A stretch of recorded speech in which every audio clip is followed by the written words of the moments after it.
Hi friends, आज आम करवा चिकेन कषा गोटे नुआ स्टाइल चिकेन कषा करवा।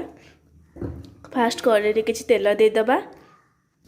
देखंतु आम ये फास्ट चिकेन को मैरिनेट करके रखीदेचु। एथिरे सबू इनग्रेडिएंट पड़ जाती कि अदा रसुण पेस्ट, टमाटो पियाज, चिकेन मसला आउ दही, ग्रीन मटर। आपको फास्ट आम अध घंटा मैरिनेट कर रखी एवं डायरेक्ट आपको कड़े तेल पकई कषा। तेल आमर गरम हो जाए। आम मैरिनेटेड चिकेन को ए पकईदबा। एमती उपाय चिकेन कले बहुत सहजरे बहुत शीघ्र हो जाए। आते झंझट भी मसला कषा कषार झंझट भी करने को पड़े न था। आपण निहाती भाव एमती ट्राए करेंगे।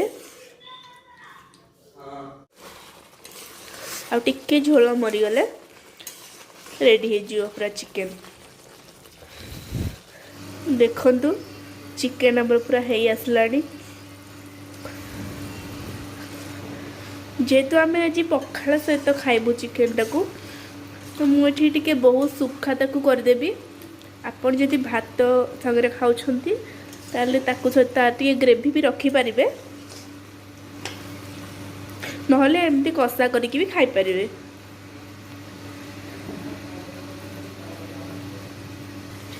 लास्ट रे ऐड करबा किछि धनिया पत्र, ताकू टे घांटी दबा। रेडी हो गला हमर चिकेन नुआ स्टाइल रे कम परिश्रम रे चिकेन कषा रेडी हो जाए। एपटे चलची बैगन पोड़ा।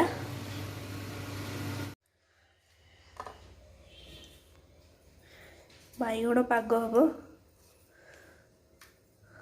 रसुण,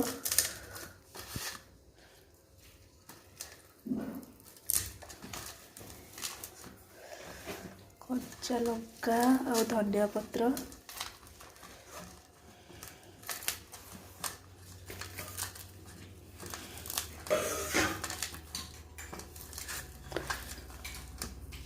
ताको फास्ट भलरे बेथी देवे। तापर बैगन को तोड़ दबा। एतरे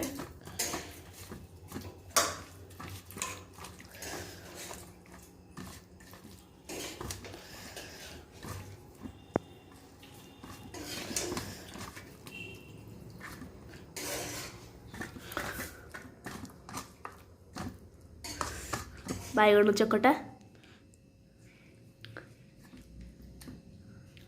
आई छात ऊपर खिया हम पखाल। तो छात ऊपर खिया हम पखाल। पखाल चिकेन कषा, टमाटो खटा, बैगन चकटा। चलतु खाइबा।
ମଜା ପଖାଳ ଖାଇବେ ବହୁତ टेस्टी लगे खाइबाटा शीत दिन में खरारे पखाल खाइबार मजा पूरा अलग चिकेन बहुत टेस्टी है पखाल सागर चिकेन कॉम्बिनेशन बहुत बढ़िया आपण मैंने भी एमती एंजॉय करंतु छात ऊपर खरारे बसी पखाल खाइबार मजा उठातु आमर खाइबा तो अधा है अधा आम खाइबू तो रोचु आज एतिकी।